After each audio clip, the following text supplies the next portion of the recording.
പഠിപ്പിക്കുകയാണ്. ഇവിടെയാ ഞാൻ പറയുന്നത്, വളർന്നവർ മുഴുവനും വളർന്നത് ഇതിലൂടെയാണ്. ഞാൻ ഇപ്പോഴും ആലോചിക്കുന്നു, കഴിഞ്ഞ റമദാനിൽ ദുബൈയിൽ അവിടുത്തെ ഔക്കാഫിന്റെ ഗസ്റ്റായി ബഹുമാനപ്പെട്ട ശൈഖുനായുടെ സമ്മതപ്രകാരം അവിടെ പോയപ്പം അവിടെ നിന്ന് ഒരു സഹോദരൻ ഉസ്താദിനെ പറ്റി എന്നോട് പറഞ്ഞ, ശൈഖുനായെ പറ്റി പറഞ്ഞ ഒരു വാക്ക് ഇപ്പോഴും ഞാൻ ഓർത്തുപോകുന്നു. സുഹൃത്തുക്കളെ, അത് കേൾക്കുമ്പം വല്ലാത്ത സങ്കടം തോന്നിയിട്ടുണ്ട്, അതിലപ്പുറം കുറ്റബോധം തോന്നിയിട്ടുണ്ട്. എന്റെ പ്രിയപ്പെട്ട സഹോദരന്മാരാലോചിക്കണം, എന്താ അദ്ദേഹം പറഞ്ഞത്? ബഹുമാനപ്പെട്ട ശൈഖുനയെ പറ്റി പറയുന്നു, രാത്രി സമയത്ത് റൂമിലേക്ക് കയറി വരുന്നു, 3 മണിവരെ നമ്മുടെ സ്ഥാപനത്തിലെ മക്കളുടെ അരിപ്രശ്നവുമായി ഓടി നടന്ന്, വിദ്യാഭ്യാസ പ്രശ്നങ്ങളുമായി ഓടി നടന്ന്, ഇവർക്കുള്ള സൗകര്യങ്ങൾ ഒപ്പിക്കാൻ വേണ്ടി, നമ്മെപ്പോലത്തെ ആളുകൾക്ക് വേണ്ടി, അതാ ഉമ്മത്തിലെ ഒരുപാട് പാവപ്പെട്ടവരെയും യതീമുകളെയും സംരക്ഷിക്കാൻ വേണ്ടി പടച്ച റബ്ബ് എന്നെ ചുമതലപ്പെടുത്തിയതാണെന്ന ബോധത്തോടുകൂടെ, അതേ അല്ലാഹു റബ്ബുൽ ഇസ്സത്ത് പറഞ്ഞില്ലേ, മനുഷ്യന് ഞാൻ കണ്ണും നാക്കും മൂക്കുമൊക്കെ നൽകുന്നത് എന്തിനാണ്? അലം നജ്അൽ ലഹു ഐനൈനി വലിസാനം വശഫതൈൻ വഹദൈനാഹു നജ്ദൈൻ ഫലഖ്തഹമൽ അഖബ വമാ അദ്റാക മൽ അഖബ. മനുഷ്യന് ഞാൻ കണ്ണുകൊടുത്തില്ലേ, കണ്ണുകൊടുത്തില്ലേ, നാക്കുകൊടുത്തില്ലേ, 2 ചുണ്ടുകൾ, അധരങ്ങൾ നൽകിയില്ലേ എന്ന് ചോദിച്ചിട്ട് റബ്ബ് ചോദിക്കുന്നു, ഇത്രയും അധികം ഞാൻ അനുഗ്രഹിച്ച മനുഷ്യൻ എന്തുകൊണ്ട് ഫലഖ്തഹമൽ അഖബ, അവൻ എന്തുകൊണ്ട് കടമ്പ കടക്കാൻ തയ്യാറല്ല? വമാ അദ്റാക മൽ അഖബ, ഏതാണ് ആ കടമ്പ എന്ന് നബിയെ തങ്ങൾ അറിയോ എന്ന് ചോദിച്ചിട്ട് അല്ലാഹു വിശദീകരിച്ചു, ഫക്കു റഖബ ഔ ഇത്ആമുൻ ഫീ യൗമിൻ ദീ മസ്ഗബ യതീമൻ ദാ മഖറബ ഔ മിസ്കീനൻ ദാ മത്രബ. കഷ്ടപ്പെടുന്നവരെ സഹായിക്കുക എന്ന് നമുക്കത് ചുരുക്കി വായിക്കാം, സമയമില്ലാത്തതുകൊണ്ടാണ്. എന്റെ വിഷയത്തിൽ നിന്ന് തെന്നിപ്പോകരുതെന്ന് കരുതിയാണ്. ബഹുമാനപ്പെട്ട ശൈഖുനയെ പരാമർശിച്ചപ്പോ ഞാൻ പലപ്പോഴും സൂറത്തുൽ ബലദിലെ ഈ ആയത്തോതുമ്പോൾ വല്ലാതെ മനസ്സിരുത്തി ആലോചിക്കുന്ന ഒരു സംഗതിയാണ്, എന്റെ പ്രിയപ്പെട്ട കൂട്ടുകാരെ, ശൈഖുനായുടെ സമൂഹത്തിലെ ഉമ്മത്തിലെ സാന്നിധ്യം ശരിക്കും തിരിച്ചറിയണം നമ്മൾ. ഞാൻ അനുഗ്രഹിച്ച മനുഷ്യൻ അവൻ എന്നോട് കടപ്പാടുള്ളവനാണ്, അവൻ എന്നോട് നന്ദി പറയേണ്ടവനാണ്. എങ്ങനെയാണ് അവൻ നന്ദി പറയേണ്ടത്? അവൻ നന്ദി പറയേണ്ടത്, ഒന്ന്, ഞാൻ മനുഷ്യരെ 2 തരത്തിലാ സൃഷ്ടിച്ചത്, ഉള്ളവനും ഇല്ലാത്തവനും. ഉള്ളവനും ഇല്ലാത്തവനും ഇങ്ങനെ 2 തരത്തിലാണ്, 2 തട്ടിലായിട്ടാ പഠിച്ചത്. ഇത് കണ്ടു മനസ്സിലാക്കിയിട്ട് അവരുടെ പ്രശ്നം പരിഹരിക്കാൻ അവൻ മുന്നോട്ട് വരണം. അതാണ് മനുഷ്യന്റെ ബാധ്യത എന്ന് പടച്ച റബ്ബ് പഠിപ്പിക്കുക. ഞാൻ ഒരുപാട് അനുഗ്രഹങ്ങൾ കൊടുത്തവന് മലമ്പാത തന്നെ താണ്ടിക്കടക്കാനുണ്ട്. അഖബ എന്ന് പറഞ്ഞാൽ മലമ്പാത എന്നാണ് നേരെ അതിന്റെ അർത്ഥം. ഏതാ ഈ കടമ്പ? മനുഷ്യൻ കടന്നു തീർക്കാൻ വളരെ പ്രയാസമുള്ള കടമ്പ ഏതാണ്? വിശുദ്ധ ഖുർആൻ തന്നെ വ്യക്തമാക്കുന്നു, ഫഖു റഖബ, കഷ്ടപ്പെടുന്നവരെ അവരുടെ കഷ്ടപ്പാടിൽ നിന്ന് അവരുടെ തലയൂരി കൊടുക്കലാണ് അവർ ചെയ്യുന്ന ഏറ്റവും വലിയ സംഗതി. ഫഖു റഖബ, ഫഖു റഖബ. കണ്ടില്ലേ നിങ്ങൾ, നമ്മുടെ സമ്മേളനത്തോടനുബന്ധിച്ച് 33 പെൺകുട്ടികൾക്ക് മംഗല്യ സൗഭാഗ്യം ഉണ്ടായി. അള്ളാഹു ആ ബന്ധങ്ങളൊക്കെ നല്ല നിലനിൽക്കുന്ന സുദൃഢമുള്ള ബന്ധമാക്കി അള്ളാഹു കൊടുക്കട്ടെ. എത്ര പാവപ്പെട്ട ഉമ്മമാരുടെയും ഉപ്പമാരുടെയും കണ്ണീരാണ് പറ്റിയത്, നമ്മൾ ആലോചിക്കണം. വീടില്ലാത്ത എത്ര പേർക്ക് വീട് നൽകാൻ ബഹുമാനപ്പെട്ട ശൈഖുനാക്കും ഈ സ്ഥാപനത്തിനും കഴിഞ്ഞു, നമ്മൾ ആലോചിക്കണം. ഇങ്ങനെ തുടങ്ങിയിട്ട് കിണറില്ലാത്തവർക്ക് കിണർ, അതുപോലെ തന്നെ ചികിത്സാ ഫണ്ടില്ലാത്തവർക്ക് ചികിത്സിക്കാൻ വകയില്ലാത്തവർക്ക് ചികിത്സാ സഹായം നൽകി, ഇങ്ങനെ എത്ര പേരെയാണ് സംരക്ഷിക്കുന്നത്. ഫഖു റഖബ ഔ ഇത്ആമുൻ ഫീ യൗമിൻ ദീ മസ്ഗബ യതീമൻ ദാ മഖറബ ഔ മിസ്കീനൻ ദാ മത്രബ. ഇത് പറയേണ്ടതില്ലല്ലോ, അതിന്റെ വ്യക്തമായ ചിത്രങ്ങളാ നമ്മുടെ മുമ്പിൽ കാണുന്നത്. യതീമുകളും അഗതികളുമായ ആയിരക്കണക്കിന് യതീമുകളെ പോറ്റി വളർത്തുന്നു, മിസ്കീന്മാരെ പോറ്റി വളർത്തുന്നു, യതീമുകളെയും അഗതികളെയും. ഇതിനാ ഞാൻ കണ്ണും നാക്കും കൊടുത്തത് എന്ന് പറഞ്ഞാൽ എന്താണ് ആ ആയത്തുകൾ തമ്മിലുള്ള ബന്ധം? കണ്ണു നൽകിയത് സമൂഹത്തിൽ കഷ്ടപ്പെടുന്നവൻ ആരെന്ന് കാണാനാണ്. നമ്മൾ മാത്രം എല്ലാ സുഖ സൗകര്യങ്ങളുമായി എന്നിട്ട് നെഞ്ചും വിരിച്ചിങ്ങനെ പറന്ന് നടക്കുകയല്ല, മാലോകരുടെ വിവരം അറിയാതെ. സമൂഹത്തിൽ ആരാ കഷ്ടപ്പെടുന്നത് എന്ന് കണ്ടറിയാനാണ് കണ്ണ്. എങ്കിൽ ആ കണ്ണുകൊണ്ട് കണ്ടാൽ അവർക്ക് പരിഹാരം കൊടുക്കാൻ, സ്വന്തം പോക്കറ്റിൽ നിന്ന് എടുത്തു കൊടുക്കാൻ എല്ലാവരുടെ അടുത്തും ഉണ്ടാകുമോ? അങ്ങനെ സ്വന്തം പോക്കറ്റിൽ വകുപ്പുള്ളവൻ അങ്ങനെ എടുത്തു കൊടുത്തോളണം. എന്നാൽ എല്ലാവർക്കും അതുണ്ടാകൂല. ഇല്ലാത്തവൻ ഈ ബാധ്യതയിൽ നിന്ന് ഒഴിഞ്ഞു നിൽക്കാൻ പറ്റുമോ? പറ്റൂല. അതിനാണ് വലിസാനം വശഫത്തൈൻ, രണ്ടതരങ്ങളും സ്ഫുടമായി സംസാരിക്കാൻ പറ്റുന്ന ഒരു നാക്കും ഞാൻ അവന് നൽകി എന്ന് പറഞ്ഞത് എന്തിന്? ഇല്ലാത്തവന് ഉള്ളവന്റെ കയ്യിൽ നിന്ന് വാങ്ങിക്കൊടുക്കണം. അതിന് നാക്കുണ്ടെങ്കിൽ സാധിക്കും. അതാണ് ബഹുമാനപ്പെട്ട ശൈഖുന നടത്തിക്കൊണ്ടിരിക്കുന്ന സംഗതി. ഇത് നമുക്ക് മനസ്സിലാക്കാൻ പ്രയാസമില്ല. നല്ല ഒരു നാക്ക് തന്ന അല്ലാഹു എന്നെ അനുഗ്രഹിച്ചു എന്ന ബോധത്തിൽ നിന്ന് എന്റെ പ്രിയപ്പെട്ട സഹോദര, രാപ്പകലില്ലാതെ യതീമുകൾക്ക് വേണ്ടി, പാവങ്ങൾക്ക് വേണ്ടി ഓടി നടക്കുന്നു. അത് ഞാൻ കൂട്ടത്തിൽ എന്റെ വിഷയത്തോടനുബന്ധിച്ച് വന്നപ്പങ്ങ് പറഞ്ഞു എന്ന് മാത്രം ഞാൻ പറഞ്ഞത്. ആ സുഹൃത്തെന്നോട് പറഞ്ഞു, രാത്രി സമയം വരെ സമൂഹത്തിൽ കഷ്ടപ്പെടുന്നവർക്ക് വേണ്ടി, വേദന അനുഭവിക്കുന്നവന് വേണ്ടി ഉള്ളവന്റെ വീട്ടുപടിക്കൽ ചെന്ന് അവരെയൊക്കെ കണ്ട് കാര്യങ്ങൾ പറഞ്ഞു, സഹായങ്ങൾ സ്വരൂപിച്ച് അതാ തിരിച്ചു റൂമിലേക്ക് വരുന്നത് 3 മണി സമയത്താണ്. ഒരുപക്ഷെ ഞാനിത് പറയുമ്പോ എന്നോടിത് പങ്കുവച്ച സുഹൃത്ത് ഒരുപക്ഷെ നെറ്റിലൂടെ നമ്മുടെ പ്രഭാഷണം കേട്ടുകൊണ്ടിരിക്കുന്നുണ്ടാകും. പ്രിയപ്പെട്ട സുഹൃത്തുക്കളെ, പാവപ്പെട്ട ഒരു സുഹൃത്ത്, സാധാരണ ഒരു ചെറിയ ശമ്പളം വാങ്ങി ജീവിക്കുന്ന ഒരു പാവപ്പെട്ട സാധാരണക്കാരനായ മനുഷ്യൻ, അദ്ദേഹനോട് പറഞ്ഞു, 3 മണിക്ക് വന്ന് കടന്ന ഉസ്താദ് എന്നോട് പറഞ്ഞു, മോനെ ഞാൻ കിടക്കാൻ വളരെ വൈകുന്നുണ്ട്, ഇന്ന് വൈകിയിട്ടുണ്ട്, അതുകൊണ്ട് രാവിലെ സുബഹിയുടെ മുമ്പ് തഹജ്ജുദ് നിസ്കരിക്കാൻ ഞാൻ എഴുന്നേൽക്കോന്നൊരു ഉറപ്പ് പോരാ, അതുകൊണ്ട് മോനെന്നെ വിളിക്കണം എന്ന് പറഞ്ഞ് ഈ ചെറുപ്പക്കാരനെ ഏൽപ്പിച്ചു. ഞാനിത് പറയുമ്പോ എന്റെ പ്രിയപ്പെട്ട ഉമ്മമാരെ ശരിക്കൊന്ന് ആലോചിച്ചോളൂ. ഇത്രയും അധികം ചെയ്യുന്ന ഒരു മനുഷ്യൻ പിന്നെ ഇതും കൂടെ ചെയ്യണോന്ന് നമ്മൾ ശരിക്കാലോചിക്കേണ്ട കാര്യമാണ്. ഇങ്ങനെയൊക്കെ ആണെങ്കിൽ സുബഹി പോലും ഖദാ ആക്കി കിടന്നുറങ്ങുന്ന നമ്മുടെ കഥ എന്തായിരിക്കും? അള്ളാഹു നമ്മോട് പൊറുക്കട്ടെ. പെട്ടെന്ന് നന്നാവാനുള്ള നല്ല മനസ്സ് അള്ളാഹു എനിക്കും നിങ്ങൾക്കും നൽകി അനുഗ്രഹിക്കട്ടെ. ആമീൻ എന്ന് ദുആ ചെയ്യണം. അങ്ങനെ അദ്ദേഹം പറയാൻ, രാത്രി സമയത്ത് ഞാൻ അലാറം വെച്ച് കിടന്നു. കൂടുതൽ വൈകിയതല്ലേ, ഒരു 10 മിനിറ്റ് മാത്രം ഗ്യാപ്പിട്ട് ഞാൻ മൊബൈലിൽ അലാറം വെച്ച് കിടന്ന് രാവിലെ ആ അലാറം അടിക്കുമ്പോഴാ ഞാൻ അറിയുന്നത്. ഞെട്ടി ഉണർന്നു. ഉസ്താദിനെ ഉണർത്തണല്ലോ എന്ന് കരുതി, ആ ബോധമുണ്ട് മനസ്സിൽ. പെട്ടെന്ന് ചാടി എഴുന്നേറ്റ് ഉസ്താദിനെ ഉണർത്തട്ടെ എന്ന് കരുതി ചൊല്ലുമ്പോ ഉസ്താദ് തന്റെ ബെഡിന്റെ അടുത്ത് നിന്ന് ഖിയാമിൽ ഇങ്ങനെ നിന്ന് ഫാത്തിഹ ഓതുന്ന ശബ്ദമാണ് ഞാൻ കേട്ടത്. അതിന്റെ മുമ്പ് ശൈഖുന ഉണർന്നിരിക്കുന്നു. പ്രിയപ്പെട്ട സഹോദരാ, വമിനൽ ലൈലി ഫതഹജ്ജദ് ബിഹി. അതേ വിശുദ്ധ ഖുർആൻ എന്നോടും നിങ്ങളോടും പഠിപ്പിക്കുന്ന രാത്രി സമയത്ത് വിശുദ്ധ ഖുർആൻ പാരായണം ചെയ്ത്, ആ വിശുദ്ധ ഖുർആൻ പാരായണം ചെയ്ത് നിങ്ങൾ നിസ്കരിക്കണം. നാഫിലതല്ലക്. ഹബീബായ നബി തങ്ങളോട് പറഞ്ഞു, എന്താ? അസാ അൻ യബ്അസക റബ്ബുക മഖാമം മഹ്മൂദാ. ഇങ്ങനെയാണ് നേടിയെടുത്തവർ മുഴുവനും നേടിയെടുത്തത്. നമ്മളൊക്കെയാണെങ്കിൽ 3 മണിക്ക് വന്ന് കിടന്നാൽ സുബഹി ഖദാ ആകാതെ എഴുന്നേറ്റ് കിട്ടാൻ എത്ര പ്രയാസമാണ്. പ്രിയപ്പെട്ട സുഹൃത്തെ, അത് കേട്ടപ്പോ വല്ലാത്ത കുറ്റബോധം തോന്നിയിട്ടുണ്ട്. അതിരാവിലെ തഹജ്ജുദിന് നമുക്ക് എന്നും അതുപോലെ കൃത്യനിഷ്ഠയോടുകൂടെ എഴുന്നേൽക്കാൻ സാധിക്കുമോ? ഞാൻ പറയുന്ന ഇന്നത്തെ ഈ പ്രഭാഷണം കേൾക്കുമ്പോ സാധാരണക്കാരോടും അതുപോലെ തന്നെ മുത്തഅല്ലിമീങ്ങളോടുമൊക്കെ പ്രത്യേകം ഓർമ്മപ്പെടുത്തുന്നു, സുബഹിയുടെ മുമ്പ് ഒരു 2 റക്അത്ത് എഴുന്നേറ്റ് നിസ്കരിക്കുന്നതിന്റെ പ്രാധാന്യമാണ് വിശുദ്ധ ഖുർആൻ നമ്മളോട് ഈ വിളിച്ചു പറയുന്നത്. എന്തായാലും നമ്മൾ അലംഭാവം കാണിച്ചുകൂടാ. ഈ വിഷയം നാം ശ്രദ്ധിച്ചില്ല എന്ന് വെക്കാൻ പാടില്ല. വറത്തിലിൽ ഖുർആന തർത്തീലാ, വറത്തിലിൽ ഖുർആന തർത്തീലാ.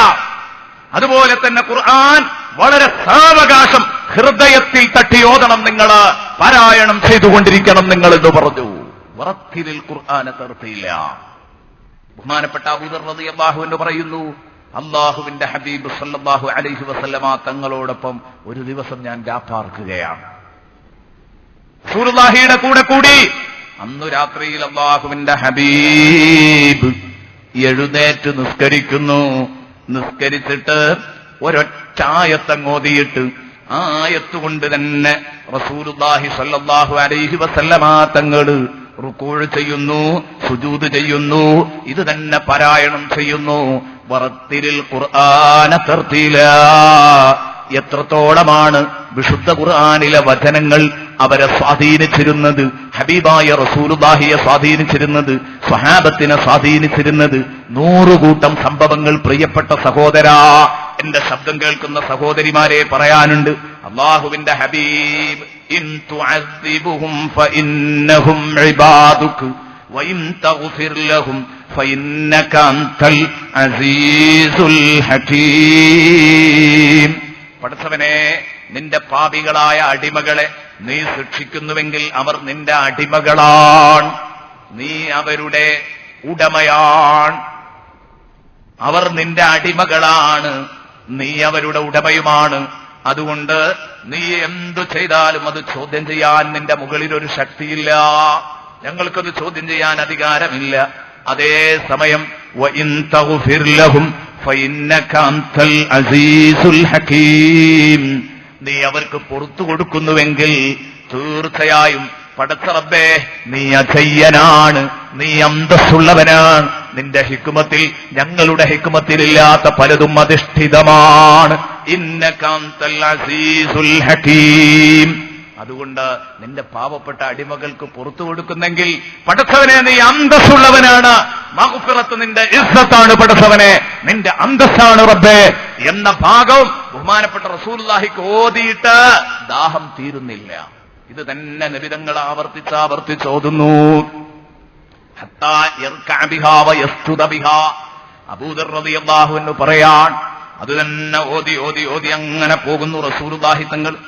അങ്ങനെ നേരം വെളുത്തപ്പോ ഞാൻ ഹബീബായ നബി തങ്ങളോട് ചോദിച്ചു, നബിയേ, ഇന്നലെ നിങ്ങളെ കൂടെ കൂടിയപ്പോ അങ്ങ് നിസ്കാരത്തിൽ ഒരൊറ്റ ആയത്തുമാ സിൽത തഖറഉ ഹാദിഹിൽ ആയ ഇൻ തുഅദ്ദിബുഹും ഫഇന്നഹും ഇബാദുക വഇൻ തഗ്ഫിർ ലഹും ഫഇന്നക അൻതൽ അസീസുൽ ഹകീം എന്ന ആയത്ത് കയ്യോളും നിങ്ങൾ അത് തന്നെ ഓതിയല്ലോ നബിയേ, നിസ്കാരം തീരുവോളും അത് തന്നെയായിരുന്നല്ലോ. എന്താണ് നബിയേ ഇതിന് പ്രത്യേക സാഹചര്യമുണ്ടായത്? ആ സമയത്ത് ഹബീബ് പറയാണ്, ഇന്നീ സഅൽതു റബ്ബി അസ്സ വജല്ല ശഫാഅത്തി ലി ഉമ്മത്തി ഫഅഅതാനിഹാ. അതെ, ഞാൻ ഈ ദീർഘമായ നിസ്കാരത്തിലൂടെ മനസ്സിരുത്തി ഈ ഒരു വചനം പാരായണം ചെയ്ത് എന്റെ പാവപ്പെട്ട അടിമകൾക്ക് നീ പുറത്തു കൊടുത്താൽ കൊള്ളാം, അവരെ ശിക്ഷിക്കുന്നെങ്കിൽ പടച്ച റബ്ബേ ഞാൻ നിന്നെ പിടിച്ചു ചോദ്യം പാവപ്പെട്ട ഉമ്മത്തിനെ രക്ഷിക്കാൻ ഒരു അധികാരം തരോ? എന്റെ റബ്ബിനോട് ഞാൻ ചോദിച്ചപ്പോ ഫഅഅതാനിഹാ, അന്നാണ് എന്റെ റബ്ബ് ഇതിനുള്ള അധികാരം തന്നത് എന്ന് ഹബീബായ റസൂലുള്ളാഹി എന്നോട് പറഞ്ഞു എന്ന് ബഹുമാനപ്പെട്ട അബൂദർ റളിയല്ലാഹു അൻഹു പറയാണ്. അല്ലാഹു ആദ്യം ചോദിച്ചു, നബിയെ, അങ്ങനെ ശഫാഅത്തിനുള്ള അധികാരം മതിയോ?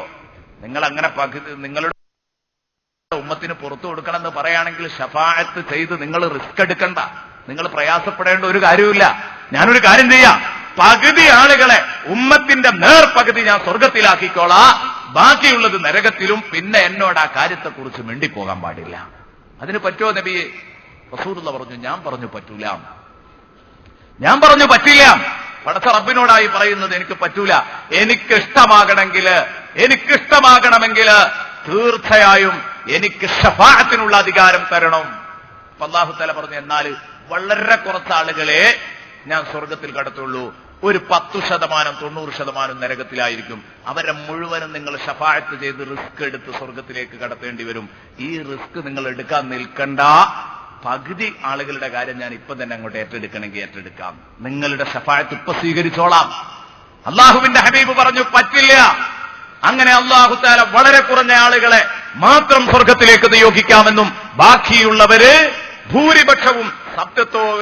ഭൂരിപക്ഷവും അധർമ്മത്തിലൂടെ സഞ്ചരിക്കുന്ന ചുറ്റുപാടില് ജീവിച്ചു മരിച്ചു പോകുമെന്നും അവസാനം ഹബീബായ നബിയെ തങ്ങൾക്ക് അവരുടെ കാര്യത്തിൽ ഇടപെടാനുള്ള അധികാരം ഞാൻ നിങ്ങൾക്ക് നൽകാമെന്നും അല്ലാഹുവിന്റെ ഹബീബിനോട് പറഞ്ഞു. ഈ ഹദീസിലല്ല, മറ്റൊരു ഹദീസിൽ റസൂലുള്ളാഹി പറഞ്ഞു, ഞാൻ ചോദിച്ചു വാങ്ങിയപ്പോൾ ഇങ്ങനെ ഒരു സംഭവം ഉണ്ടായി, അല്ലാഹു ചോയ്സ് നൽകി, ഫഖ്തർതു ശഫാഅ, അപ്പോൾ ഞാൻ ശഫാഅത്ത് തിരഞ്ഞെടുത്തു. അള്ളാഹു എനിക്ക് ചോയ്സ് നൽകി, അത് വേണോ ഇത് വേണോ ഏതാ എടുക്കേണ്ടതെങ്കിൽ എടുക്കാം. അപ്പൊ ഞാൻ ശഫാഅത്ത് തെരഞ്ഞെടുത്തു. എന്തിന്? നബി സല്ലല്ലാഹു അലൈഹി വസല്ലം തങ്ങൾ പറഞ്ഞു, അതുകൊണ്ട് ലാ അസാലു അശ്ഫഉ ലഹും, എന്റെ ഉമ്മത്തിന് ഞാൻ ശഫാഅത്ത് ചെയ്തുകൊണ്ടേയിരിക്കും, അവർക്ക് റെക്കമെൻഡ് പറഞ്ഞുകൊണ്ടേയിരിക്കും. ഏതുവരെ എന്നറിയോ? അവസാനത്തെ മെമ്പറും, എന്റെ ഉമ്മത്തിലെ അവസാനത്തെ മെമ്പറും നരകമോചനം കിട്ടി എന്ന് ഉറപ്പിക്കുന്നത് വരെ. ഹബീബായ റസൂലുള്ളാഹി, ആ റസൂലുള്ളാഹിയോട് അവിടുത്തെ ശഫാഅത്തിൽ ഒരു കണ്ണിയാവണമെങ്കിൽ പ്രിയപ്പെട്ട സഹോദരാ സഹോദരി, നമുക്ക് ബന്ധം വേണം. ദിനചര്യകൾ ചർച്ച ചെയ്യുമ്പോ കടന്നു വരുന്നേ ഉള്ളൂ ഇൻഷാ അല്ലാഹ്. റസൂലുള്ളാഹിയുടെ പേരിലുള്ള സ്വലാത്ത് അതൊരു ദിനചര്യയായി ഓരോരുത്തരും കൊണ്ടു നടക്കണം. ഒരു 10 സ്വലാത്തെങ്കിലും സ്വലാത്ത് ഒരു ദിവസവും നമ്മുടെ ജീവിതത്തിൽ ഉണ്ടാവരുത്. അപ്പോഴേ ഈ ബന്ധം ഉണ്ടാവുള്ളൂ. അള്ളാഹുവിന്റെ ഹബീബ് നമുക്ക് ശഫാഅത്ത് ചെയ്യണമെങ്കിൽ ഹബീബ് റസൂലുള്ളാഹി സ്വല്ലല്ലാഹു അലൈഹി വസല്ലമ തങ്ങള്, ഹബീബായ റസൂലുള്ളാഹി സ്വല്ലല്ലാഹു അലൈഹി വസല്ലമ തങ്ങളോട് നമുക്കൊരു ബന്ധം വരണം, നമുക്കൊരു ബന്ധം വേണം. ഇത് പറഞ്ഞിട്ട് എന്റെ പ്രിയപ്പെട്ട സഹോദരന്മാരെ, നിങ്ങൾ മനസ്സിലാക്കേണ്ട സംഗതിയുണ്ട്. അതെന്താ? നബി സല്ലല്ലാഹു അലൈഹി വസല്ലമ തങ്ങളോട് നമുക്ക് ബന്ധമുണ്ടാകണമെന്ന് പറയുമ്പോൾ ആ ബന്ധം സ്ഥാപിക്കാനുള്ള ഒരു ഉത്തമ മാർഗമാണ് ഹബീബായ റസൂലുള്ളാഹിയുടെ പേരിൽ സ്വലാത്ത് ചൊല്ലല്. ഉത്തമമായ ഒരു മാർഗമാണ്. ബിസ്മില്ലാഹിർ റഹ്മാനിർ റഹീം. പ്രിയപ്പെട്ട സഹോദരന്മാരെ, സഹോദരിമാരെ, പലരും സംഭാവനകൾ നൽകിക്കൊണ്ടിരിക്കുന്നുണ്ട്. മരിച്ചുപോയ ഭർത്താവിന് വേണ്ടി ദുആ ചെയ്യാൻ, മഗ്ഫിറത്തിനും മർഹമത്തിനും വേണ്ടി ദുആ ചെയ്യാൻ ഒരു സഹോദരി സംഭാവന ചെയ്തിട്ടുണ്ട്. അതുപോലെ തന്നെ മറ്റൊരാൾ മരിച്ചുപോയ ബാപ്പയുടെ പരലോക ഗുണത്തിന് വേണ്ടി ദുആ ചെയ്യാൻ, ഭാര്യയുടെ അസുഖം ഭേദമാകാൻ വേണ്ടി ദുആ ചെയ്യാൻ അല്ലാഹു റബ്ബുൽ ഇസ്സത്ത് ആ മരിച്ചുപോയ ഭർത്താവിന് അല്ലാഹു മഗ്ഫിറത്ത് നൽകുമാറാവട്ടെ. മരിച്ചുപോയ വാപ്പ, അവരുടെ വാപ്പക്കും അല്ലാഹു പുറത്തു കൊടുക്കുമാറാവട്ടെ. ഭാര്യയുടെ അസുഖം ഭേദമാകാൻ വേണ്ടി സംഭാവന ചെയ്ത ആളുടെ ഭാര്യയുടെ അസുഖം അല്ലാഹു എത്രയും പെട്ടെന്ന് ശിഫയാക്കി കൊടുക്കട്ടെ.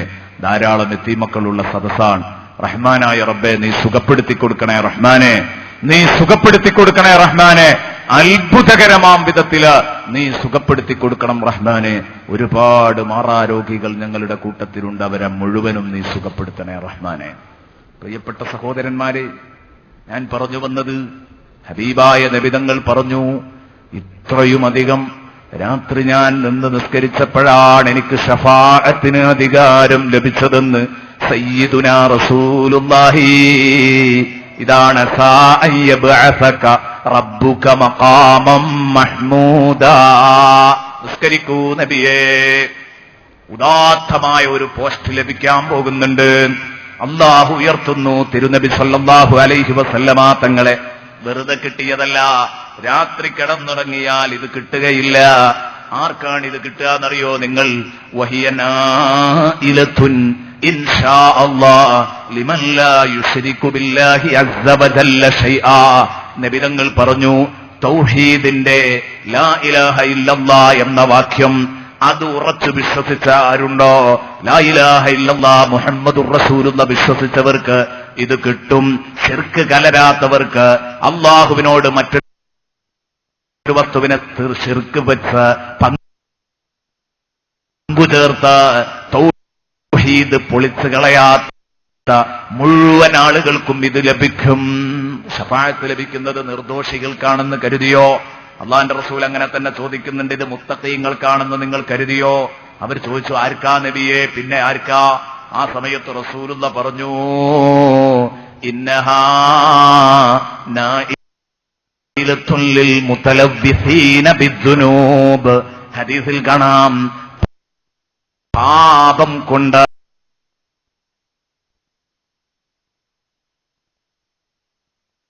അശുദ്ധമായ ടീമിനാണ് ലഭിക്കുക. അങ്ങനെ ഞാനിങ്ങനെ ശഫാഅത്ത് ചെയ്തു ഓരോരുത്തരും നരകത്തിൽ നിന്ന് കരകയറുമ്പോ ഹത്താ യതതാവല ലഹാ ഇബ്ലീസുൽ ലബാലീസ് സദഖ റസൂലുള്ളാഹി. ഇബ്ലീസുകളുടെ ഇബ്ലീസ് അടക്കം, ഇബ്ലീസ് ലഅനത്തുല്ലാഹി അലൈഹി അടക്കം, ഇബ്ലീസുകളുടെ ഇബ്ലീസ്, ഇബ്ലീസുൽ ലഈൻ ലഅനത്തുല്ലാഹി അലൈഹി, ചെകുത്താന്മാരുടെ ചെകുത്താൻ ഇബ്ലീസുൽ ലബാലിസ. അവനടക്കം തലയും നീട്ടിങ്ങനെ വന്നു നിൽക്കൂ, എനിക്കും മുഹമ്മദ് നബിയുടെ ശഫാഅത്ത് കിട്ടുമോ നോക്കാൻ. തൽക്കാലം കിട്ടൂല. പക്ഷേ അവനടക്കം പ്രതീക്ഷയുണ്ടാകുന്ന രൂപത്തില് എന്റെ പ്രിയപ്പെട്ട ഉമ്മത്തികൾ നരകത്തിൽ നിന്ന് രക്ഷപ്പെട്ടു പോകുമെന്ന് സയ്യിദുനാ റസൂലുള്ളാഹി, ഞാൻ രക്ഷപ്പെടുത്തുമെന്ന് സയ്യിദുനാ റസൂലുള്ളാഹി സല്ലല്ലാഹു അലൈഹി വസല്ലം. എത്ര സംഭവങ്ങൾ അല്ലാഹുവിന്റെ റസൂൽ സല്ലല്ലാഹു അലൈഹി വസല്ലമ തങ്ങൾ. ഇത് സംബന്ധമായി കുറെ കാര്യങ്ങൾ പറയാനുണ്ട്, ഞാൻ അതിലേക്ക് വരുന്നില്ല. കാരണം അടുത്ത ദിവസത്തെ പ്രഭാഷണങ്ങൾ ആ വഴിക്ക് പോകാനുള്ള സാധ്യതകൾ കൂടുതൽ കാണുന്നുണ്ട്.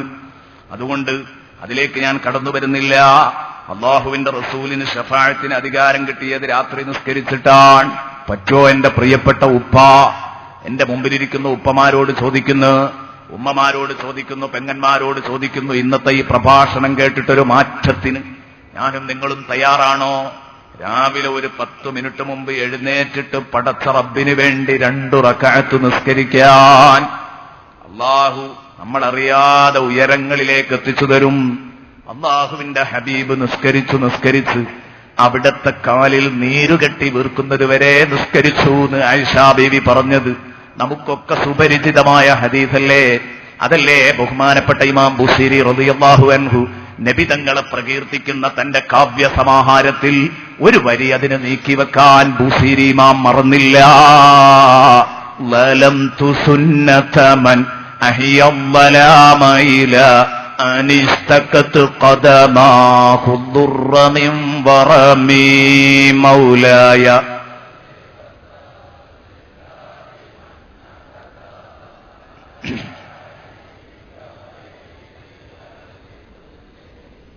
പ്രിയപ്പെട്ട സഹോദരന്മാരെ, ചിന്തിക്കുക. വലംതു സുന്നതമൻ അഹിയല്ലലാമ ഇലാ അനിസ്തകത് ഖദമാഹു ദുർറ മിൻ വറമി.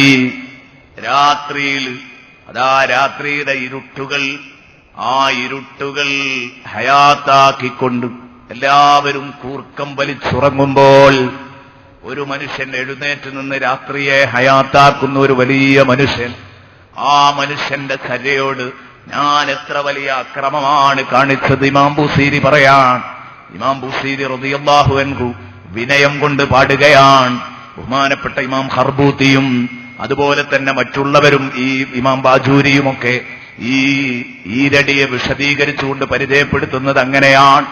വലംതു സുന്നതമൻ അഹിയല്ലലാമ ഇലാ അനിസ്തകത് ഖദമാഹു ദുർറ മിൻ വറമി. അതാ സ്വന്തം കാൽപാദങ്ങൾ തന്റെ സ്വന്തം ശരീരത്തിനോട് സങ്കടം പറയാൻ തുടങ്ങി. അദ്ദുർറ മിൻ വറമി, നീരുകെട്ടി വീർത്തിട്ട് കടഞ്ഞിട്ടു നിൽക്കാൻ വയ്യ, ഇനി പിടിച്ചു നിൽക്കാൻ കഴിയില്ല, ഇനി നിന്നാൽ വീണുപോകുമെന്ന ചുറ്റുപാടിലെത്തിയപ്പോ, അവസ്ഥാവിശേഷം വന്നപ്പോ അല്ലാഹുവിന്റെ ഹബീബ് കിടക്കുന്നു, അതുവരെ നിസ്കരിച്ചല്ലോ. അപ്പോഴാണ് ആയിഷാ ബീവി ചോദിക്കുന്നത്, ഹബീബേ തങ്ങൾ എന്തിനാണ് ഇങ്ങനെ കഷ്ടപ്പെടുന്നത്? അങ്ങക്ക് മുമ്പും പിമ്പുമൊന്നും പാപങ്ങളില്ലല്ലോ. ഉടനെ തന്നെ മറുപടി, ആയിഷാ ഞാനൊരു അബ്ദുൻ ശകൂർ, നന്ദിയുള്ള ഒരടിമയാവണ്ട ആയിഷാ. അല്ലാഹുവിന്റെ ഹബീബ് നന്ദി പ്രകടനത്തിന്റെ ഭാഗമായി കാണുകയാണ് രാത്രി എഴുന്നേറ്റ് ധാരാളം നിസ്കരിക്കുന്നത്. ഈ നിസ്കാരം അങ്ങോട്ട് മുമ്പോട്ട് പോയി. എവിടെ? സൂറത്തുൽ മുസമ്മിലിലെ 7 വരെയുള്ള ആയത്തുകളിൽ അള്ളാഹുവിന്റെ ഹബീബിന് അള്ളാഹു കൊടുക്കാൻ പോകുന്ന ഔന്നത്യങ്ങളെ കുറിച്ച് സംസാരിക്കുമ്പോ അതിന് നിങ്ങൾ നിസ്കരിക്കണം എന്ന് പറഞ്ഞപ്പോ ഹബീബ് നിസ്കരിച്ചു. എങ്ങനെയാ നിസ്കരിക്കാൻ പറഞ്ഞത്? ഒന്നിരിക്കൽ പകുതി രാത്രിയുടെ നേർപകുതി, ഒരൽപ്പം കുറയുന്നെങ്കിൽ കുറയാം, കൂടുന്നെങ്കിൽ കൂടാം. 3 എണ്ണമല്ലേ റസൂലുള്ളാഹിനോട് പറഞ്ഞത്. അങ്ങനെ നബിതങ്ങൾ ഇങ്ങനെ നിസ്കരിക്കുമ്പോ ചില ദിവസം കറക്റ്റ് ചില ദിവസം കറക്റ്റ് അർദ്ധരാത്രിയാണ്. റസൂലുള്ളാഹി സ്വല്ലല്ലാഹു അലൈഹി വസല്ലം അർദ്ധഭാഗമാണ്, രാത്രിയുടെ ഒരു അർദ്ധഭാഗമാണ് നബിതങ്ങളുടെ നിസ്കാരം വരുന്നത്. ചില ദിവസങ്ങളില് അതാ കുറച്ചും കൂടെ അങ്ങോട്ട് കൂടിയിട്ട് 3/2 ഭാഗം നിസ്കരിക്കും. ചിലപ്പോൾ പകുതിയിൽ ഇങ്ങോട്ട് കുറഞ്ഞിട്ട് 1/3 ചുരുങ്ങാറുണ്ട്. ഏതായാലും നബിതങ്ങൾ നിസ്കാരം തന്നെ. ഹബീബ് നിസ്കാരത്തിലൂടെ പടച്ച റബ്ബിനെ അതാ റബ്ബിന്റെ പൊരുത്തം നേടിയെടുക്കുന്നു. ആ സമയത്താണ് 10 കൊല്ലം ഹബീബ് ഇങ്ങനെ നിസ്കരിച്ചതിന് ശേഷം അല്ലാഹ് പറയുന്നു, മദീനയിൽ വന്നതിന് ശേഷം അതേ യുദ്ധങ്ങളൊക്കെ നടന്നുകൊണ്ടിരിക്കുന്ന സമരക്കളങ്ങളൊക്കെ സജീവമാകുമ്പോഴാണ് ഈ ആയത്തിറങ്ങിയത്. തുടർന്നുള്ള ആയത്ത് ഇതിനിടയിൽ എത്ര ഗ്യാപ്പുണ്ട് എന്ന് പണ്ഡിതന്മാർക്കിടയിൽ അഭിപ്രായ വ്യത്യാസമുണ്ട്. എങ്കിൽ 10 കൊല്ലം എന്ന് പറഞ്ഞ സഹാബിയോടൊപ്പം നമുക്ക് കൂടുതൽ ആ 10 കൊല്ലം എന്ന് പറഞ്ഞ അഭിപ്രായത്തോട് എനിക്കും നിങ്ങൾക്കും കൂറു പുലർത്താൻ കഴിയും. കാരണം ഇവിടെ സമരക്കളത്തിലെ കോലാഹലങ്ങളൊക്കെ കടന്നു വരുന്നുണ്ട്. മദീനയിൽ ചെന്നിട്ടാണല്ലോ സമരം അനുവദിക്കുന്നത്. അതുകൊണ്ട് മദീനയിലെത്തിയതിനു ശേഷമാണ് 10 കൊല്ലത്തെ ഗ്യാപ്പെങ്കിലും അതിനിടയിൽ ഉണ്ടാകുമെന്ന് അഭിപ്രായപ്പെടുന്നു. നബിതങ്ങളോട് അല്ലാഹ് വിളിച്ചിട്ട് പറയുന്നു, ഇന്ന റബ്ബക യഅലമു അന്നക തഖൂമു അദ്നാ മിൻ സുലുസൈൽ ലൈൽ. നബിയെ, പലപ്പോഴും രാത്രിയുടെ 2/3 ഭാഗം നിങ്ങൾ ഹബീബേ തങ്ങൾ നിസ്കരിക്കുന്നത് റബ്ബറിയുന്നുണ്ട്. ഇതൊക്കെ റബ്ബ് കാണുന്നുണ്ട് ഹബീബേ. വനിസ്ഫഹു, ചിലപ്പോൾ ഒരു രാത്രിയുടെ പകുതി, വസുലുസഹു, ചിലപ്പോൾ 1/3. അതാ നിസ്ഫഹു അവിൻഖുസ് മിൻഹു ഖലീല ഔ സിദ് അലൈഹി എന്ന് പറഞ്ഞത് നബിതങ്ങൾ പ്രാവർത്തികമാക്കിയതാണിത്. ഇന്ന റബ്ബക യഅലമു അന്നക തഖൂമു അദ്നാ മിൻ സുലുസൈൽ ലൈൽ വനിസ്ഫഹു വസുലുസാ. തങ്ങൾ മാത്രമാണോ നബിയെ നിസ്കരിക്കുന്നതല്ല, വതായിഫത്തും മിനല്ലദീന മഅക, തങ്ങളുടെ കൂടെയുള്ള ഒരു വിഭാഗവും ഒരു ടീമും ഹബീബായ നബിതങ്ങൾ ഇങ്ങനെ ഹബീബിന് നിർബന്ധമാക്കിയപ്പോ ഹബീബ് നിസ്കരിക്കുന്നത് കണ്ടപ്പോൾ മുഅ്മിനീങ്ങൾക്ക് നിർബന്ധമല്ലെങ്കിലും പുണ്യമാക്കപ്പെട്ട ഒരു ആരാധനയാണല്ലോ. ഹബീബിന്റെ പ്രേരണയുമുണ്ട്. ആ പ്രേരണയിൽ നിന്ന് പ്രചോദനം ഉൾക്കൊണ്ടുകൊണ്ട് ഒരു വിഭാഗം മുഅ്മിനീങ്ങളും രാത്രിയിൽ ഇങ്ങനെ നിസ്കരിക്കാൻ തുടങ്ങി. ഹബീബിനെയും ഹബീബിന്റെ കൂടെയുള്ള ഈ പ്രിയപ്പെട്ട സഖാക്കളെയും അല്ലാഹു പരാമർശിക്കുന്നു. വതായിഫത്തും മിനല്ലദീന മഅക വല്ലാഹു യുഖദ്ദിറുൽ ലൈല വന്നഹാർ. രാവും പകലും കൃത്യമായി കണക്കാക്കുന്നത് റബ്ബാണ്. അന്ന് ഘടികാരങ്ങളില്ല. പകൽ സമയത്താണെങ്കിൽ സൂര്യന്റെ ഗതിയെങ്കിലും നോക്കിയിട്ട് കാര്യങ്ങൾ പെട്ടെന്ന് മനസ്സിലാക്കാം. രാത്രി സമയത്ത് അതാ രാത്രി സമയം എത്രയായി, രാത്രിയുടെ പകുതി തന്നെയാണോ, കൃത്യം പകുതിയാണോ, പകുതിയേക്കാൾ കൂടുന്നുണ്ടോ കുറയുന്നുണ്ടോ എന്നൊന്നും നോക്കാനുള്ള സംവിധാനമില്ല. അള്ളാഹു കൃത്യമായി കണക്ക് വെക്കുന്നുണ്ട്. നബിയെ ഒരിക്കലും പിഴച്ചിട്ടില്ല. ചിലപ്പോഴൊക്കെ ചില ദിവസമൊക്കെ പകുതിയാണ്, ചില ദിവസമൊക്കെ 2/3, ചില ദിവസമൊക്കെ 1/1. വല്ലാഹു യുഖദ്ദിറുൽ ലൈല വന്നഹാർ. ആയത്തുകളിലെ ഓരോ പദങ്ങളും തമ്മിലുള്ള ബന്ധം എത്ര സുദൃഢമാണ്, എന്തോ ഒരു പൊരുത്തമാണ് ആയത്തിലെ ഓരോ വചനങ്ങൾക്കും ഉള്ളത്. വല്ലാഹു യുഖദ്ദിറുൽ ലൈല വന്നഹാർ അലിമ അല്ലം തുഹ്സൂ. അതുകൊണ്ട് പടച്ച റബ്ബ് തിരിച്ചറിഞ്ഞിരിക്കുന്നു. അല്ലം തുഹ്സൂഹു, നിങ്ങൾക്ക് ആ രാവിനെ ക്ലിപ്തമാക്കി ലിമിറ്റാക്കി വെക്കാൻ പറ്റില്ല. നിങ്ങൾക്കത് ക്ലിപ്തമായി ഇത്രയായി എന്ന് പറയാൻ കഴിയില്ല. പക്ഷേ നിങ്ങൾ നിസ്കരിച്ചത് ചിലപ്പോൾ നിസ്ഫാണ്, ചിലപ്പോൾ ചിലപ്പോൾ അദ്നാമിൻ സുലുസൈൽ ലൈലാണ്. രാത്രിയുടെ 2/3 ഭാഗത്തോളമുണ്ട്. ചിലപ്പോൾ സുലുസുൽ ലൈലാണ്, രാത്രിയുടെ 1/3 ഭാഗമാണ്. അതൊക്കെ കറക്റ്റായിട്ട് വന്നിട്ടുണ്ട് നബിയെ. അതുകൊണ്ട് തന്നെ ഇതൊരു വലിയ പെടാപാടാകും. അതുകൊണ്ട് ഇന്ന് മുതൽ ഫതാബ അലൈക്കും, നിങ്ങൾക്ക് റബ്ബ് ഇളവനുവദിക്കുന്നു. അല്ലാഹ് പറയുന്നു ഫതാബ അലൈക്കും, ഇന്ന് നിങ്ങൾക്കിതാ ഇളവനുവദിച്ചു തന്നിരിക്കുന്നു. ഇന്ന് മുതൽ ഇങ്ങനെ കഷ്ടപ്പെടേണ്ടതില്ല. മറിച്ച് ഫഖറഊ മാ തയസ്സറ മിനൽ ഖുർആൻ, നിങ്ങളും നിങ്ങളുടെ പ്രിയപ്പെട്ട ഉമ്മത്തികളും ആവതാകുന്നത് എളുപ്പത്തിൽ ഓതാൻ കഴിയുന്ന ഖുർആന്റെ ഭാഗങ്ങൾ ഓതിയിട്ട് നിസ്കരിച്ചോളൂ. ഫഖറഊ മാ തയസ്സറ മിനൽ ഖുർആൻ, ഖുർആനിൽ നിന്ന് എളുപ്പത്തിൽ സൗകര്യപ്പെടുന്നത് ഓതിയിട്ട് നിസ്കരിക്കാം. 2 റക്അത്താണെങ്കിൽ 2 റക്അത്ത് മതി. എന്നാലും സുബഹിയുടെ മുമ്പ് എഴുന്നേറ്റൊരു 2 റക്അത്തെങ്കിലും കൂട്ടിയാൽ നിങ്ങൾക്ക് ഗുണം. ഫഖറഊ മാ തയസ്സറ മിനൽ ഖുർആൻ. നിസ്ഫ് വേണം എന്ന് പറയുന്നില്ല, പകുതി രാത്രി വേണം എന്ന് പറയുന്നില്ല, പകുതിയിൽ ഒരല്പം കുറഞ്ഞുകൊണ്ടേ പറ്റൂ എന്ന് പറയുന്നില്ല. ഏറണമെങ്കിൽ ഏറാം. അതെ, അല്ലാഹു പറയുന്നു ഫഖറഊ മാ തയസ്സറ മിനൽ ഖുർആൻ. എന്താണ് പടച്ച റബ്ബ് ഇങ്ങനെ ഒരു ഇളവ് പ്രഖ്യാപിക്കാൻ കാരണമെന്നറിയോ? അലിമ അൻ സയകൂനു മിൻകും മർദാ, നിങ്ങളെ കൂട്ടത്തിൽ രോഗികൾ ഉണ്ടാകുമെന്ന തിരിച്ചറിവുള്ളവനല്ലേ ഖാലിഖായ റബ്ബ്. അതില്ലാത്തവൻ ഖാലിഖായ റബ്ബാകാൻ പറ്റില്ല. നിങ്ങളെ കൂട്ടത്തിൽ രോഗികൾ ഉണ്ടാകുന്നു തിരിച്ചറിയുന്നത് കൊണ്ട് ഒരു രാത്രിയുടെ പകുതി ഭാഗം നിസ്കരിക്കണം എന്ന് പറഞ്ഞാൽ മുട്ടുമടങ്ങാത്ത ഊരമടങ്ങാത്ത രോഗികൾക്ക് അത് പ്രയാസമാകും. ഇരുന്ന് നിസ്കരിക്കുന്ന എത്രയോ ആളുകൾ നമ്മുടെ സദസ്സിലുണ്ടാകും. അല്ലാഹു റബ്ബുൽ ഇസ്സത്ത് അവർക്കൊക്കെ ആരോഗ്യം നൽകി അനുഗ്രഹിക്കട്ടെ. എത്രയോ ഉമ്മമാരുണ്ടാകും, ഇരുന്ന് നിസ്കരിച്ചുകൊണ്ടിരിക്കുന്ന ഉമ്മമാർ. നിന്ന് നിസ്കരിക്കാൻ പറ്റാത്ത ഉമ്മമാരുണ്ടാകും.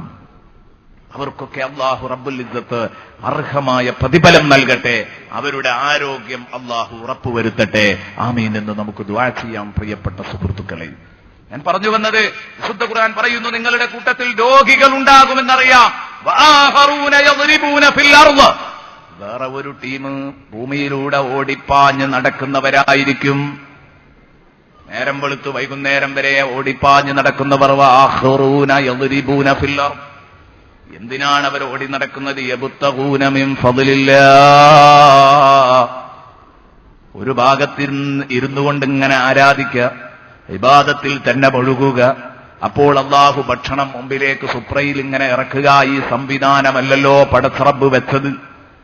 ഈ സംവിധാനമല്ല വെച്ചത് എന്നതുകൊണ്ട് തന്നെ അല്ലാഹു റബ്ബുൽ ഇസ്സത്ത് അവന്റെ ഫദ്ല്, അവന്റെ അനുഗ്രഹം ഭൂമിയിൽ വിതറിയെറിഞ്ഞിരിക്കുകയാണ്. അത് എവിടെയൊക്കെയാ ഉള്ളത്? ഈ മലയാളക്കരയിൽ ജീവിക്കുന്ന നമ്മുടെ പലരുടെയും അരിയെറിഞ്ഞത് അല്ലാഹു ദുബൈയിലാണ്, ചിലരുടേത് അബൂദബിയിലാണ്, അല്ലെങ്കിൽ UAE വിവിധ ഭാഗങ്ങളിലാണ്, അല്ലെങ്കിൽ സൗദി അറേബ്യയിൽ എവിടെയെങ്കിലുമാണ്, അല്ലെങ്കിൽ കേരളക്കരയിൽ തന്നെ എവിടെയെങ്കിലും മറ്റേതെങ്കിലും ടൗണുകളിലോ പ്രദേശങ്ങളിലോ ഒക്കെയാണ്. വആഖറൂന യദ്രിബൂന ഫിൽ അർള് യബ്തഗൂന മിൻ ഫദ്ലില്ലാഹ്, അല്ലാഹുവിന്റെ ഔദാര്യം തേടി ഭൂമിയിലൂടെ പരക്കം പായുന്ന ടീമും നിങ്ങളുടെ കൂട്ടത്തിലില്ലേ? പകലന്തിയോളം പണിയെടുത്ത എല്ല് മുറിയുമാർ പണിയെടുത്ത ആളുകൾ പരലോകത്ത് അവര് രാത്രിയില് ഉറങ്ങാൻ വേണ്ടി കടന്നു വരുമ്പോ അവര് പിന്നെ രാത്രി മുഴുവൻ നിസ്കരിക്കണമെന്ന് പറഞ്ഞാൽ അത് പ്രയാസമല്ലേ? അതെ, ഇളവനുവദിക്കുന്നു, കൂടുതൽ വേണ്ട. സുബഹിയുടെ മുമ്പ് ഒരു 2 റക്അത്തിലെങ്കിലും എഴുന്നേറ്റ് നിസ്കരിക്കാൻ പറ്റോ? ഫഖറഊ മാ തയസ്സറ മിനൽ ഖുർആൻ വആഖറൂന യുഖാതിലൂന ഫീ സബീലില്ലാഹ്, വേറെ ഒരു ടീം സമരക്കളത്തിൽ സജീവമാണ്. ഇതാ ഞാൻ പറഞ്ഞത്, മദീനയിൽ വന്നതിന് ശേഷമാണ് ഈ ആയത്തിറങ്ങിയത്. 10 കൊല്ലത്തെ ഗ്യാപ്പുണ്ട് എന്ന് പണ്ഡിതന്മാർ പറഞ്ഞു, സഹാബത്തിൽ ചിലർ പറഞ്ഞു. അവരുടെ അഭിപ്രായത്തോട് നമുക്ക് കൂറു പുലർത്താൻ കഴിയും കൂടുതൽ. ഇതാണ് എന്റെ പ്രിയപ്പെട്ട സഹോദരന്മാരെ ഞാൻ നേരത്തെ പറഞ്ഞിരുന്നതിന്റെ താല്പര്യം. അതേ, നിശാനിസ്കാരത്തിലൂടെ, രാത്രി നിസ്കാരത്തിലൂടെയാണ് ഉയർന്നവർ മുഴുവനും ഉയർന്നിട്ടുള്ളത്. അതുകൊണ്ട് ഏറ്റവും ചുരുങ്ങിയത് ഒരു 2 റക്അത്തെങ്കിലും രാത്രിയിൽ എഴുന്നേറ്റിട്ട് നിസ്കരിക്കുക. എന്നും ഇതൊരു ശീലമാക്കിയെടുക്കുക. അത്രയും പ്രധാനപ്പെട്ട ആരാധനയാണ്. ബഹുമാനപ്പെട്ട പണ്ഡിതന്മാര്, ബഹുമാനപ്പെട്ട ഇമാം നൈസാബൂരി തങ്ങൾ അഭിപ്രായപ്പെടുന്നത് കാണാം. തഹജ്ജുദ് നിസ്കരിക്കുന്ന മനുഷ്യന് തന്റെ അഹ്ലു ബൈത്തിന്, തന്റെ കുടുംബത്തിന് ശുപാർശ പറയാൻ അധികാരം തരും അല്ലാഹു. റസൂലുള്ളാഹി സ്വല്ലല്ലാഹു അലൈഹി വസല്ലമ തങ്ങളുടെ ശഫാഅത്തുൽ ഉദ്മയാണ്. അത് കഴിഞ്ഞിട്ട് സ്വാലിഹീങ്ങൾക്ക് ശഫാഅത്തിന് അധികാരം കൊടുക്കുമല്ലോ. ആ കൂട്ടത്തിൽ ഈ കുടുംബനാഥന് ശഫാഅത്തിന് അധികാരമുണ്ട്. നിങ്ങളെ ഭാര്യയും കുട്ടികളും ഒരുമിച്ച് സ്വർഗത്തിൽ ഒരുമിച്ച് കൂടുക. ഇത് താല്പര്യപ്പെടാത്തവർ ഈ സദസ്സിൽ ഏതെങ്കിലും ഒരു സഹോദരനുണ്ടോ? ഭർത്താവും മക്കളും സ്വർഗത്തിൽ ഒരുമിക്കണം ആഗ്രഹിക്കാത്ത ഉമ്മമാരുണ്ടോ? എങ്കിൽ ആലോചിച്ചോ. എല്ലാവരും നാളെ സ്വർഗത്തിൽ ഒരുമിച്ച് കൂടുന്നത് വലിയ സന്തോഷമാണ്. സൂറത്തുർ റഅദിൽ അല്ലാഹ് നമുക്ക് നൽകിയ ഒരു വലിയ ഓഫറാണത്. ജന്നാത്തു അദ്നി യദ്ഖുലൂനഹാ വമൻ സ്വലഹ മിൻ ആബാഇഹിം വഅസ്വാജിഹിം വദുർരിയാതിഹിം വൽ മലായികതു യദ്ഖുലൂന അലൈഹിം മിൻ കുല്ലി ബാബ് സലാമുൻ അലൈക്കും ബിമാ സബർതും ഫനിഅമ ഉഖുബദ്ദാർ. അല്ലാഹു റബ്ബുൽ ഇസ്സത്ത് എനിക്കും നിങ്ങൾക്കും നൽകിയ ഓഫറാണ്. ഈ ആയത്തുകളൊക്കെ ഓതുമ്പോൾ ഉള്ളറിഞ്ഞുകൊണ്ട് ഓതുന്നവരുടെ ഉള്ളു ഉണരാതിരിക്കില്ല. ഉള്ളുണരാതെ ഒരിക്കലും ഈ ആയത്തുകൾ ഓതാൻ കഴിയില്ല. എന്തൊരു സന്തോഷമുള്ള കാര്യമാണത്. സ്വർഗത്തിൽ സ്വർഗാവകാശികൾ നിങ്ങൾ കടക്കുമെന്ന് മാത്രമല്ല, മറിച്ച് അല്ലാഹു തആല പറയാൻ നമ്മോടൊപ്പം നമ്മുടെ മാതാപിതാക്കൾ ഉണ്ടാകും. വമൻ സലഹ മിൻ ആബാഇഹിം വഅസ്വാജിഹിം വദുർരിയാതിഹിം, അവരുടെ ഭാര്യ ഭർത്താക്കന്മാരുണ്ടാകും, ഇണകളുണ്ടാകും, വദുർരിയാതിഹിം, അവരുടെ മക്കളും ഉണ്ടാകും. ഇവരൊക്കെ ഒരുമിച്ച് സ്വർഗത്തിൽ കിട്ടുക എന്ന് പറഞ്ഞത് ആ സന്തോഷം. എന്നിട്ട് കുടുംബത്തിൽ തീർക്കുന്ന കുടുംബസംഗമം, സ്വർഗത്തിൽ തീർക്കുന്ന കുടുംബസംഗമം, ആ കുടുംബസംഗമ വേദിയിലേക്ക് മാലാഖമാർ ഇങ്ങനെ കടന്നുവന്ന് അനുമോദിക്കുന്നു. സലാമുൻ അലൈക്കും ബിമാ സബർതും ഫനിഅമ ഉഖ്ബദ്ദാർ. നിങ്ങൾ കഷ്ടപ്പെട്ടതിനു പകരം, ഭൂമിയിൽ ഒരുപാട് കഷ്ടപ്പെട്ടതല്ലേ, ക്ഷമിച്ചതല്ലേ, പാടില്ലാത്ത പലതിനെത്തൊട്ടും ക്ഷമ കൈക്കൊണ്ടല്ലേ നിങ്ങൾ ജീവിച്ചത്, രാത്രി സമയത്ത് നിസ്കരിക്കാൻ നിങ്ങൾ ക്ഷമിച്ചുകൊണ്ടല്ലേ അതാ പുതപ്പ് മൂടി കിടക്കുന്നിടത്ത് നിന്ന് പുതപ്പ് വലിച്ചെറിഞ്ഞ് നിങ്ങൾ എഴുന്നേറ്റ് പോകുന്നത്. സ്വന്തം ഭാര്യയുടെ അടുത്തുനിന്ന്, ഭർത്താവിനടുത്ത് നിന്ന് രാത്രിയിൽ ഒരു 2 റക്അത്ത് നിസ്കരിക്കണമെന്ന് കരുതിയിട്ട് അവന്റെ സ്വന്തം കുടുംബത്തിൽ നിന്ന് റസൂലുള്ളാഹി തങ്ങൾ പറഞ്ഞു, 2 ആളുടെ കാര്യത്തിൽ അള്ളാഹു അത്ഭുതപ്പെടുന്നുണ്ടെന്ന് പറഞ്ഞിട്ട് ഒരിക്കൽ നബി തങ്ങൾ പറഞ്ഞു, അതൊന്ന് സമരക്കളത്തിലേക്ക് സധൈര്യം എടുത്തു ചാടുന്നവനും, രണ്ടാമത്തേത് പെട്ടെന്ന് രാത്രിയില് നിസ്കാരത്തിന് വേണ്ടി ഉച്ചവരിൽ നിന്നും കുടുംബക്കാരിൽ നിന്നും ഭാര്യയോടൊപ്പം ഭർത്താവിനോടൊപ്പം കിടക്കുന്ന ദമ്പതികൾ ശ്രദ്ധിക്കുക. ഭാര്യയും ഭർത്താവും, ഭർത്താവിനെ ഉപേക്ഷിച്ചെഴുന്നേൽക്കുന്ന ഭാര്യ, ഭാര്യയെ ഉപേക്ഷിച്ചെഴുന്നേൽക്കുന്ന ഭർത്താവ്, ആ ഭർത്താവിനെ നോക്കിയിട്ട് അള്ളാഹു വല്ലാതെ സന്തോഷിക്കുന്നു. ഹബീബ് മുഹമ്മദ് റസൂലുള്ളാഹി സ്വല്ലല്ലാഹു അലൈഹി വസല്ലം. നമ്മൾ എന്ത് ചെയ്തു എന്നാലോചിക്കണം. ആലോചിക്കാൻ വേണ്ടിയാണ് ഈ ചോദ്യങ്ങൾ മുഴുവനും ചോദിക്കുന്നത്. എന്റെ സ്വന്തം നഫ്സിനോടടക്കമാണ്. പ്രിയപ്പെട്ട സഹോദരന്മാരെ, നമ്മൾ ആലോചിക്കണം. ഒന്ന് ഇരുത്തി ആലോചിച്ചു നോക്ക്. ഈ സ്വർഗത്തിലെ കുടുംബസംഗമം എത്ര ഹൃദ്യമാണ്, എത്രമാത്രം ഹൃദയംഗമമാണത്. അവിടെയാണ് നമ്മൾ ഒരു കാര്യം മനസ്സിലാക്കേണ്ടത്. ഇത് കിട്ടാൻ ഒരു ചാൻസ് ഇമാം നൈസാബൂരി തങ്ങൾ പറയുന്നു, തഹജ്ജുദ് നിസ്കരിക്കുന്ന മനുഷ്യന് അവന്റെ കുടുംബത്തിന് ശഫാഅത്ത് ചെയ്യാൻ അർഹത ലഭിക്കുന്നു. എന്റെ ഭാര്യയെയും മക്കളെയും എനിക്ക് സ്വർഗത്തിൽ വേണം, എന്റെ ഭർത്താവിനെയും മക്കളെയും എനിക്ക് സ്വർഗത്തിൽ വേണം.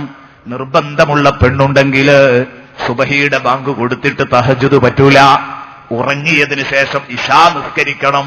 ഇശാ നിസ്കാരം കഴിഞ്ഞിട്ട് ഉറങ്ങിയതിന് ശേഷം അതാ നിങ്ങൾ എഴുന്നേറ്റ് നിസ്കരിക്കുന്നുവെങ്കിൽ ഒരു ഉറക്കം കഴിയണം. അതുപോലെ തന്നെ ഇശാ നിസ്കാരവും കഴിയണം. എന്നാൽ പിന്നെ അത് തഹജ്ജുദായി. ആ തഹജ്ജുദ് നിസ്കരിക്കാൻ എന്റെ പ്രിയപ്പെട്ട സഹോദരിമാരെ, അതുപോലെ തന്നെ സഹോദരന്മാരെ, നമ്മൾ മുമ്പോട്ട് വരുന്നെങ്കിൽ നമ്മുടെ കുടുംബത്തെ ശഫാഅത്ത് പറഞ്ഞ് നരകത്തിൽ നിന്ന് രക്ഷപ്പെടുത്തി സ്വർഗത്തിലെത്തിക്കാൻ നമുക്ക് സാധിക്കും.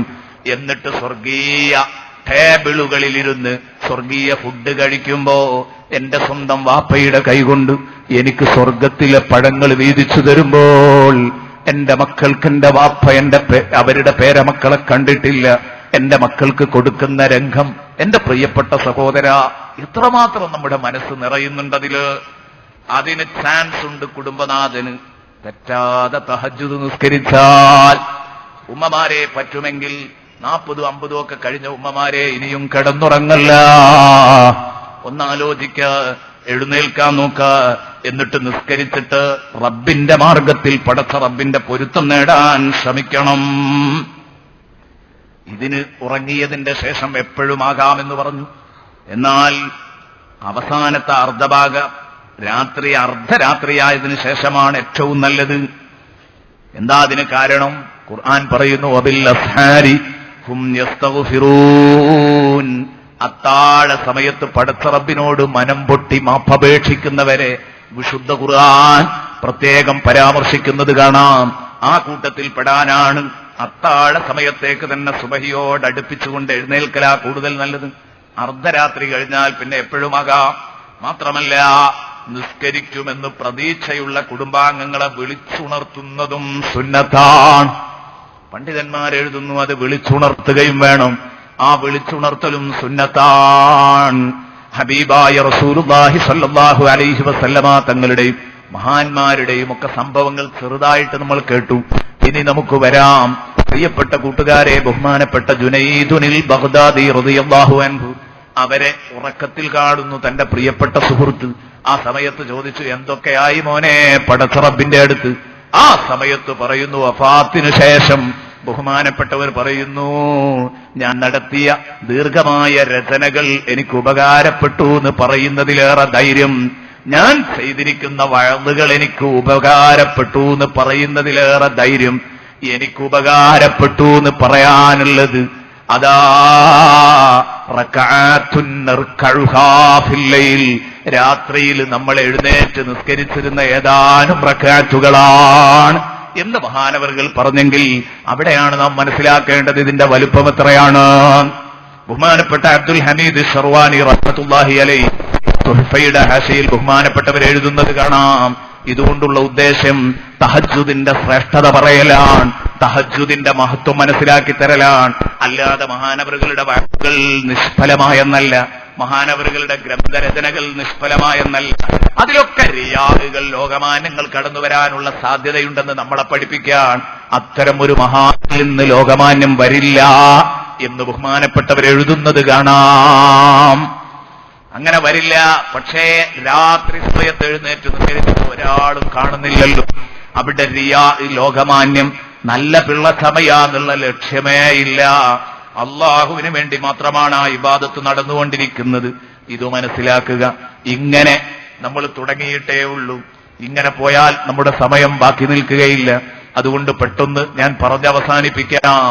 സുബഹി തഹജ്ജുദ് നിസ്കരിച്ച്, സുബഹിയും നിസ്കരിച്ച് അത് കഴിഞ്ഞിട്ട് സമയമുള്ളവർ ഒരൽപ്പം വിശുദ്ധ ഖുർആൻ പാരായണം ചെയ്യുക.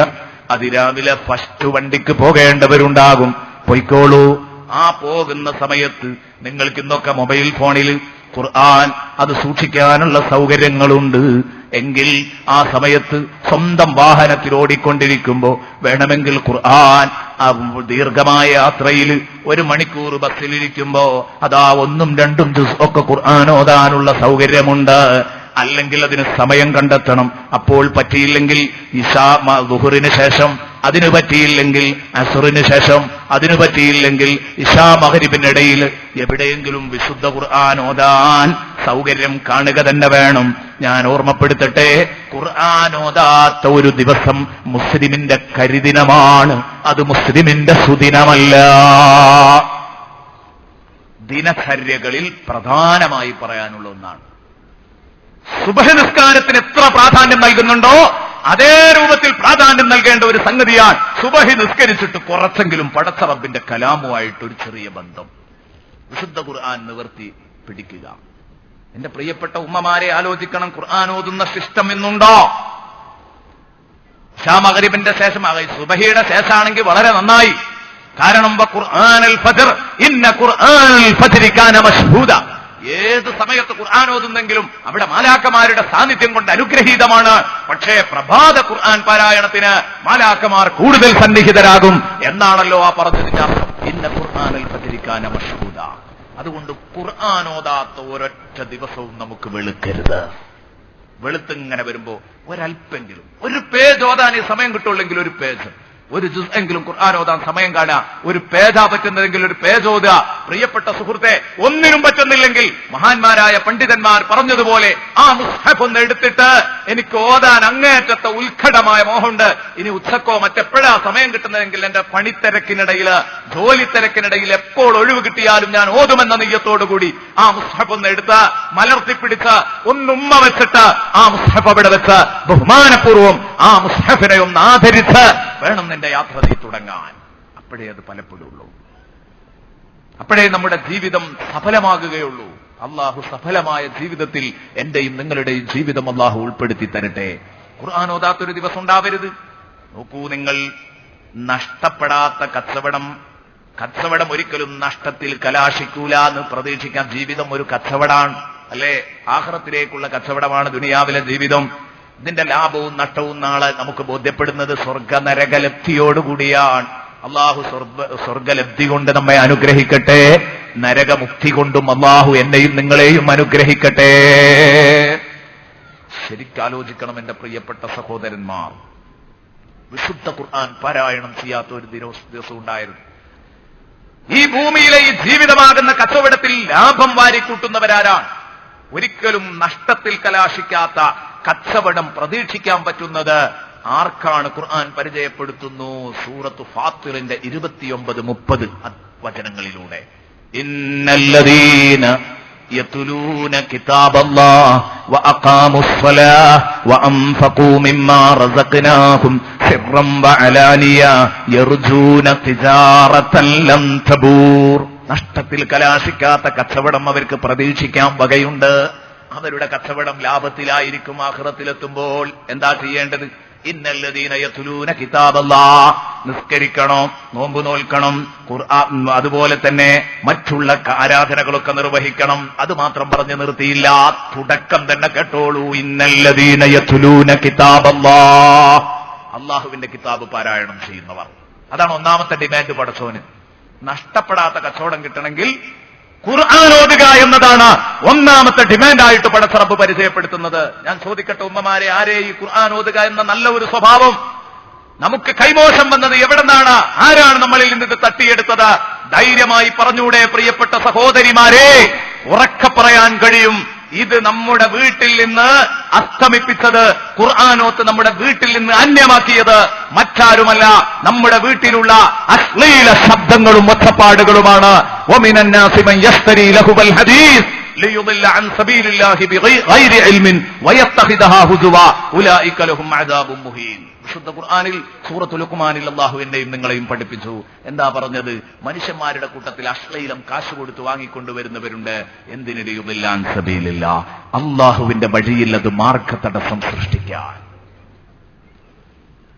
ഇന്ന് നമ്മുടെ വീട്ടിൽ കുടിയിരിക്കുന്ന ടെലിവിഷൻ സെറ്റ് എങ്ങോട്ടും ആലോചിക്കേണ്ട പ്രിയപ്പെട്ട ഉമ്മ, നെഞ്ചത്ത് കൈ ചേർത്ത് പിടിക്ക്, എന്നിട്ടൊന്ന് ആലോചിച്ചു നോക്ക്. ശരിയാ, ഞാൻ കുറച്ചൊക്കെ ഇശാമഗ്രിബിനിടയിൽ ഖുർആൻ ഓതിയിരുന്നയാളാ, ഞാൻ മാലയും മൗലിദും ഒക്കെ പാരായണം ചെയ്തിരുന്നയാളാ. ഈ നല്ല സ്വഭാവം എനിക്ക് നഷ്ടപ്പെട്ടത് എന്റെ വീട്ടിലെ എപ്പിസോഡുകളല്ലേ നഷ്ടപ്പെടുത്തിയത്?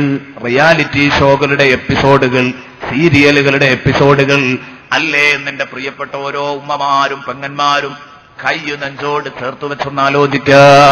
എന്നിട്ട് കുറ്റബോധമുണ്ടെങ്കിൽ നാളെ മുതൽ തിരുത്ത. ഇശാ മഗ്രിബിന്റെ ഇടയിൽ ഈ പെട്ടി നീ തുറക്കല്ല. കനത്ത നിയന്ത്രണം തന്നെ വേണം, ഒഴിവാക്കുന്നതാ നല്ലത്. അല്ലെങ്കിൽ കനത്ത നിയന്ത്രണമെങ്കിലും വെച്ചെങ്കിലേ പറ്റൂ. ഇശാ മഗ്രിബിന്റെ ഇടയിൽ ഖുർആൻ ഓതാൻ എന്റെ പ്രിയപ്പെട്ട സഹോദരന്മാരും സഹോദരിമാരും സമയം കാണണം. ബഹുമാനപ്പെട്ട അബ്ദുല്ലാഹി ഇബ്നു മസ്ഊദ് റളിയല്ലാഹു അൻഹു ബഹുമാനപ്പെട്ടവരോട് ചോദിക്കുകയാണ്, ലിയുദില്ല അൻ സബീലില്ലാഹ് എന്ന് പറഞ്ഞാൽ ഈ അശ്ലീലോപകരണങ്ങളുടെ സാന്നിധ്യം കൊണ്ട് വിനോദങ്ങളുടെ സാന്നിധ്യം കൊണ്ട് പല നല്ല കാര്യങ്ങളും മുടങ്ങാം. നിസ്കാരം മുടങ്ങാം, നോമ്പ് മുടങ്ങാം, ഖുർആൻ പാരായണം മുടങ്ങാം, സദഖ മുടങ്ങാം, ഇൽമ് കേൾക്കൽ മുടങ്ങാം, ഇൽമ് പഠിക്കൽ മുടങ്ങാം. പക്ഷേ ഏതാണ് ഇതുകൊണ്ട് റബ്ബ് ഉദ്ദേശിച്ചത്? ലിയുദില്ല അൻ സബീലില്ലാഹ്. അബ്ദുല്ലാഹി ഇബ്നു മസ്ഊദ് തങ്ങളോട് ചോദിച്ചപ്പോ അബ്ദുല്ലാഹി ഇബ്നു മസ്ഊദ് അന്ന് പറഞ്ഞ ഒരു വാക്കുണ്ട്. ഇതുകൊണ്ട് പടച്ച റബ്ബ് ഉദ്ദേശിച്ചത് ഏതാണെന്നറിയോ? ബഹുമാനപ്പെട്ടവരന്ന് തറപ്പിച്ചുറപ്പിച്ചെന്ന് പറയുന്നു, തിലാവത്തൽ ഖുർആൻ, നിസ്കാരം മുടങ്ങിയില്ലെന്ന് വന്നേക്കാം. അതാണ് പ്രിയപ്പെട്ട ഉമ്മ, നിസ്കരിക്കണമെന്ന് ബോധമുള്ള പെണ്ണ് ടി വി ഉണ്ടെന്ന് കരുതി നിസ്കാരം ഒഴിവായിട്ടില്ല. ആ നിസ്കാരം ഒരുപക്ഷെ നടക്കുന്നുണ്ടായിരിക്കും, പേരിന് നിസ്കാരം നടക്കുന്നുണ്ടായിരിക്കും, നോമ്പ് നടക്കുന്നുണ്ടായിരിക്കും. ബഹുമാനപ്പെട്ട അബ്ദുല്ലാഹി ഇബ്നു മസ്ഊദ് പറഞ്ഞത് എത്ര ശരിയാണ്. തിലാവത്തുൽ ഖുർആൻ, ഇതാണ് അതുകൊണ്ട് മുടങ്ങിപ്പോകുന്ന സബീലുല്ലാഹ്, അല്ലാഹുവിന്റെ വഴി. വിശുദ്ധ ഖുർആൻ പാരായണാണെന്ന് പറഞ്ഞു. എത്ര കറക്റ്റാണ് ആ പറഞ്ഞത്. ഇന്ന് സമൂഹത്തിൽ പുലർന്നില്ലേ? എന്റെ സദസ്സിലിരിക്കുന്ന ഓരോ സഹോദരനും സഹോദരിയും നാളെ നിങ്ങളുടെ പ്രാദേശിക ലെവലിൽ വീട് വീടാന്തരം കയറിയിറങ്ങാൻ തയ്യാറാണോ? ഇശാ മഗ്രിബിന്റെ ഇടയിൽ ഒന്ന് കയറിയിറങ്ങിയാൽ മുഴുവൻ വീടുകളിൽ നിന്നും നിങ്ങൾക്ക് കേൾക്കുക ഈ കാതടപ്പിക്കുന്ന ശബ്ദങ്ങളായിരിക്കും. ഒറ്റ വീട്ടിലും ഖുർആനോത്തില്ല. പഴയ കാലത്തൊക്കെ ഒരു മുസ്ലിം ഏരിയയിലൂടെ അങ്ങനെ നടന്നു പോകുമ്പോ ആ വീട്ടിൽ നിന്ന് ഉമ്മമാരും പെങ്ങന്മാരും ഇങ്ങനെ ഖുർആനോതുന്ന ശബ്ദം കേൾക്കുമായിരുന്നു. പോയി നഷ്ടപ്പെടുത്തിയത് വിനോദോപകരണങ്ങളാണ്, അശ്ലീലോപകരണങ്ങളാണ്. നമ്മൾ തന്നെയാണ് ഈ വിനയുണ്ടാക്കിയത്. ആലോചിക്കുന്നത് നല്ലതാ. ഇന്നല്ലദീന